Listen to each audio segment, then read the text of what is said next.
இந்தியாவினுடைய தேசிய மொழியா இருக்கிற இந்தி மொழி ஒருவனுக்கு கூட தாய்மொழியே கிடையாது. இது ஒரு மொழியே கிடையாது. இது பல மொழிகளுடைய கூட்டு கலவை. குழந்தைகளுக்கும் இளைஞர்களுக்கும் வாழ்க்கையை பைத்தியக்காரத்தனமாக்கி அவர்களை சீரழிப்பதற்கு தான் இது. இந்திய எந்தெந்த மாநிலங்கள் எல்லாம் ஏத்துக்கினாங்களோ அதுமாரி அந்த வட மாநிலங்கள்ல அந்த ஏற்றுக்கொண்ட மாநிலங்கள் அனைத்திலுமே அவங்களுடைய தாய்மொழிகள் எல்லாமே ரொம்ப குறைஞ்சு போச்சு. அதனுடைய பின் விளைவு, பக்க விளைவு தமிழ் மொழியை அழிப்பதாகத்தான் இருக்கும். 210 நாடுகளில் பேசக்கூடிய ஒரே மொழி இந்த உலகத்துல தமிழ் மொழி தான். இன்னைக்கு தமிழ் பேச தெரிந்தவர்கள் தமிழர்கள் 30 கோடி பேர் இந்த உலகத்தில் இருக்காங்க.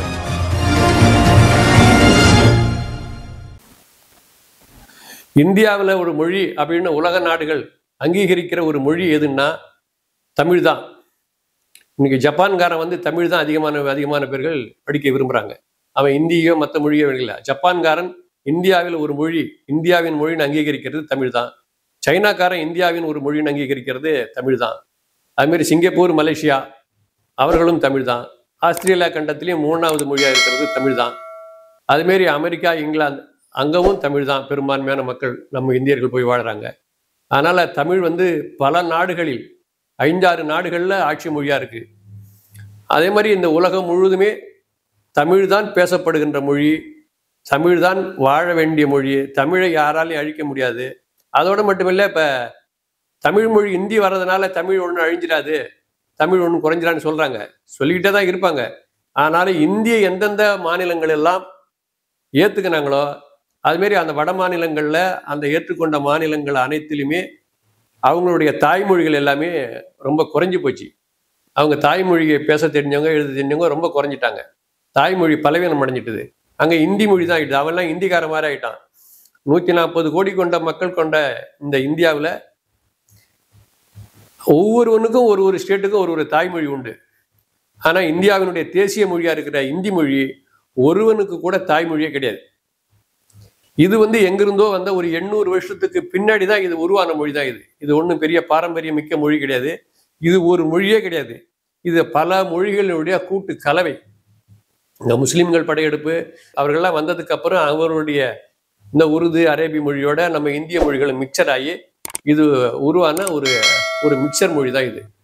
இது தற்காலிகமாக இப்போது உருவான மொழி. இதை யாருமே தலையில தூக்கி கொண்டாடுறதுக்கு ஒருவனுக்கு கூட, இந்த உலகத்திலேயே ஒருவனுக்கு கூட இந்தின்றது தாய்மொழியே கிடையாது.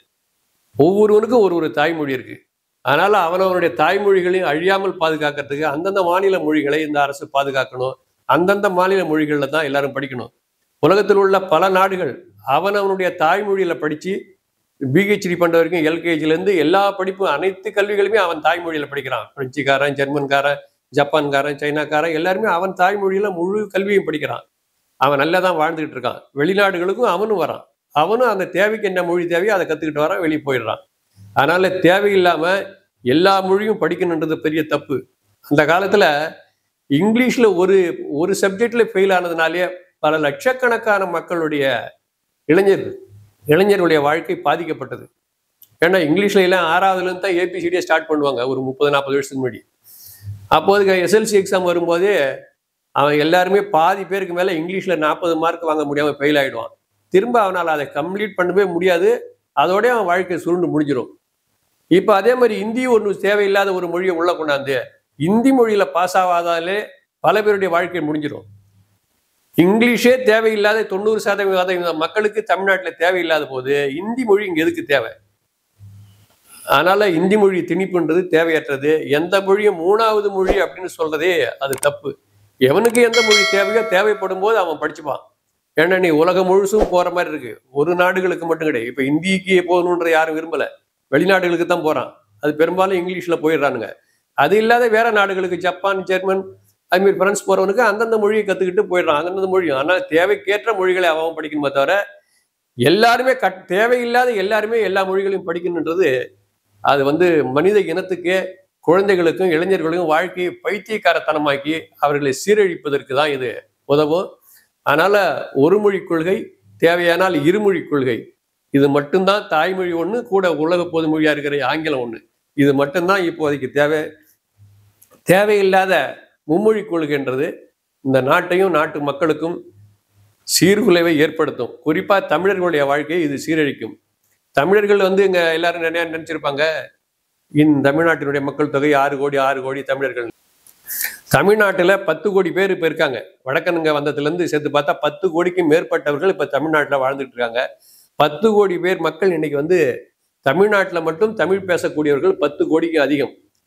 அகில இந்தியாவில் உங்களுக்கு ஆந்திரா, கேரளா, கர்நாடகா, மற்ற இந்தியா முழுவதும் உள்ள மற்ற ஸ்டேட்ல உள்ளவர்கள் தமிழ் பேசக்கூடிய மக்களுடைய எண்ணிக்கை அது ஒரு 10 கோடி பேர்.